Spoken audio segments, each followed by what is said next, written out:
Hello class 12 B. Children, हम लोग numericals continue कर रहे हैं। चैप्टर 4 के 4.22 तक मैंने कराया था। अब चैप्टर 4 का क्वेश्चन नंबर 24 देखिए। इसमें फिगर गिवन है, आपको कई फिगर्स दे रखे हैं, ABCDEF 4 फिगर्स दिए हुए हैं और आपसे क्वेश्चन में कह रहा है कि जो यूनिफॉर्म मैग्नेटिक फील्ड 3000 गॉस का मैग्नेटिक फील्ड है is established along the positive z direction. एक रेक्टेंगुलर लूप है जिसकी लेंथ 10 सेंटीमीटर है और ब्रेथ जो है वो 5 सेंटीमीटर है। उसमें जो करंट फ्लो कर रही है वो 12 एम्पियर की करंट फ्लो कर रही है। तो क्वेश्चन में कह रहा है what is the torque on the loop in different cases shown in figure. Torque निकालना है and what is the force in each case, और हर एक केस में फोर्स भी आपको कैलकुलेट करना है। साथ में विच कॉरस्पॉन्ड्स टू स्टेबल इक्विलिब्रियम। तो 3 चीज़ें निकालनी है, टॉर्क, फोर्स और इक्विलिब्रियम बताना है, स्टेबल होगा या नहीं होगा। ठीक है ना। तो देखिए टॉर्क निकालना है अगर, तो टॉर्क का निकालने का तो फॉर्मूला होता है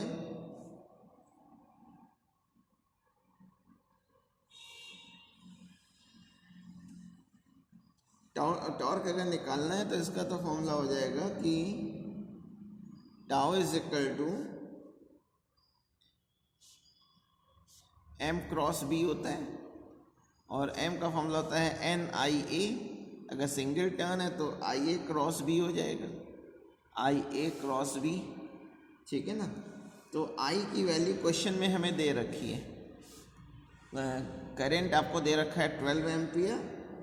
एरिया हम निकाल लेंगे लेंथ इंटू ब्रेथ से, लेंथ इंटू ब्रेथ करेंगे तो 5 इंटू 10, 5 10 सा 50 हो जाएगा, लेकिन वो सेंटीमीटर स्क्वायर में होगा, उसको मीटर स्क्वायर में चेंज कर लिया। ठीक है। और जिस तरह से लूप रखी हुई है तो अलोंग एक्स एक्सिस हो जाएगा, क्योंकि जेड एक्सिस YZ प्लेन पे रखा हुआ है, तो एक्स एक्सिस के अलोंग जो है एरिया वेक्टर की डायरेक्शन हो जाएगी। इसको b की वैल्यू आपको क्वेश्चन में दे रखी है अलोंग z एक्सिस है, तो क्रॉस z की डायरेक्शन में मैग्नेटिक फील्ड की वैल्यू दे रखी है 3000 इंटू 10⁻⁴, और z एक्सिस के अलोंग है तो k हो जाएगा। और I क्रॉस k की जो वैल्यू होती है वो -j के इक्वल होती है, तो हमारा माइनस में ले लेंगे, तो 12 5 60, 600 इंटू 3000 इंटू 10⁻⁸ I क्रॉस के जगह में -j रख देना, तो ये वैल्यू आ गई 1.8 इंटू 10⁻²। माइनस साइन बता रहा है टूवर्ड्स नेगेटिव y एक्सिस, तो 1.8 इंटू 10⁻² अलोंग -y एक्सिस। ठीक है। फोर्स इस पे 0 लगेगा, फोर्स 0 होगा। उसका रीज़न है कि फोर्स का फॉर्मूला होता है IL क्रॉस भी होता है, IBL साइन थीटा होता है। L क्रॉस भी अगर निकालेंगे तो लेंथ भी उसी डायरेक्शन में, B भी उसी के डायरेक्शन है, L is parallel to B है। ठीक है ना। तो फोर्स की वैल्यू 0 हो जाएगी। ये सेकेंड आंसर हो गया। मैं एक का पार्ट का करके दिखाऊंगा, इसी तरह आपको सारे पार्ट करने होंगे। बी वाला पार्ट सेम है, सेम एज बी ए, इसको आप खुद करिएगा। अब सी पार्ट में देखिएगा, सी पार्ट में बस इसमें देखिए वैल्यू तो सब में सेम आएगी, बस आपकी डायरेक्शन की बात कर रहा है, वो आप देखिएगा उसी तरह कैलकुलेट करेंगे, क्योंकि इतने सारे पार्ट्स में सारे पार्ट्स नहीं बता जा सकते, आप खुद इसको ट्राई कीजिएगा। और इसमें जो ई वाला केस है, ई वाला केस ये स्टेबल इक्विलिब्रियम में का होगा ई वाले केस में, क्योंकि वहाँ टॉर्क की वैल्यू भी 0 है और फोर्स की वैल्यू भी 0 आएगी, तो ये स्टेबल इक्विलिब्रियम होगा ई वाला केस। नाउ क्वेश्चन नंबर 4.25 कह रहे circular coil of 20 turns and radius 10 centimetre यानी 0.1 metre is place in a uniform magnetic field of 0.1 tesla normal to the plane of the coil.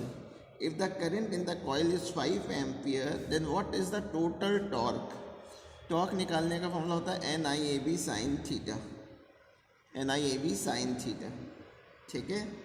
तो कोई क्वेश्चन में ये कह रखा है कि uniform magnetic field normal to the plane of the coil, तो इसमें थीटा की वैल्यू तो ज़ीरो हो जाएगी क्योंकि दोनों आपस में पैरेलल हो जाएंगे, तो NIAB sin ज़ीरो की वैल्यू ज़ीरो हो गई। अब टोटल फोर्स, जब टॉर्क ज़ीरो है तो टाउ इज इक्वल टू होता है R क्रॉस F, और अगर टाउ ज़ीरो है और R अगर ज़ीरो नहीं है तो डेफिनेटली F की वैल्यू ज़ीरो होगी, तो फोर्स भी ज़ीरो होगी।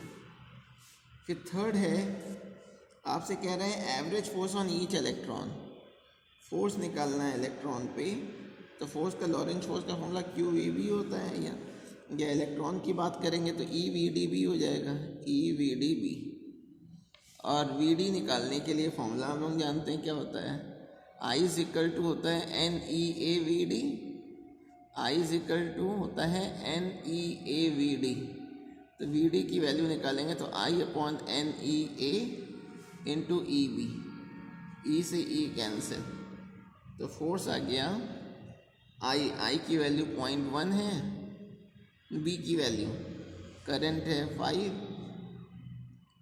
N दे रखा है इलेक्ट्रॉन डेंसिटी, इन्होंने नीचे दे रखी है 10 टू द पावर 29, और एरिया गिवन है, एरिया हम लोग पाई R स्क्वायर से निकालते हैं, एरिया भी अलग से दे रखा है, नीचे दिया 10⁻⁵।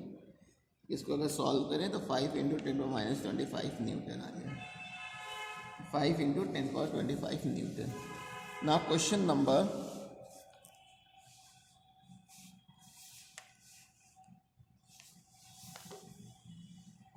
26, 4.26। क्वेश्चन नंबर 26 कह रहे एक सॉलिनॉइड है जिसकी लेंथ 60 सेंटीमीटर और इसकी रेडियस दे रखी है 4 इंटू 10⁻² मीटर। इसमें 5 लेयर्स हैं टर्न के और हर एक लेयर में 300 टर्न है। इसकी सॉलिनॉइड के एक्सेस के परपेंडिकुलर एक वायर रख दिया गया है 2 सेंटीमीटर लेंथ का, जिसका मास 2.5 ग्राम गिवन है और उसमें 6 एम्पियर की करंट फ्लो कर रही है।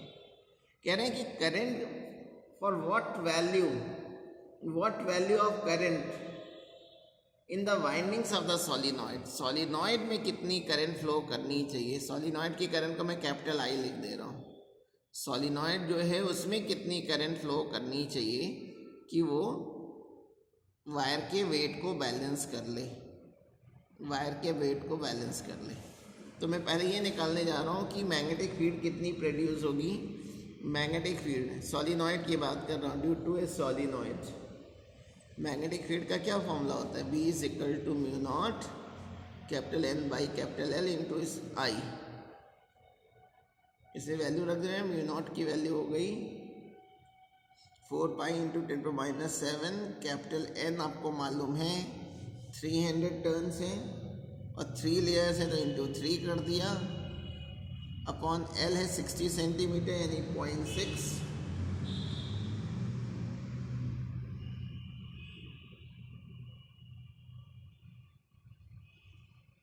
और इसमें करंट की वैल्यू हमें निकालना है तो इसको I लिख दिया, इसका डेसिमल हटाया, 6 5 ज़ा 30, 5 3 ज़ा 15, 15 5 3 15, 15 चौको 60।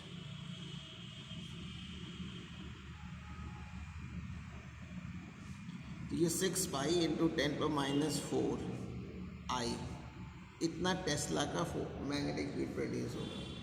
अब इस मैग्नेटिक फील्ड की वजह से वायर पे फोर्स कितना लग रहा है, फोर्स ऑन वायर, वायर को परपेंडिकुलर रखा गया है इसलिए स्मॉल I B L खाली हो जाएगा sin 90। तो I की वैल्यू तो हमको दे रखी है 6 एम्पियर,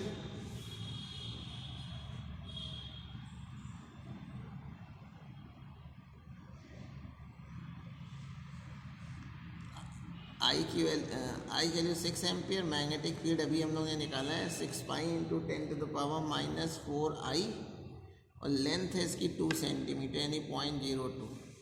ये फोर्स mg से बैलेंस होना चाहिए।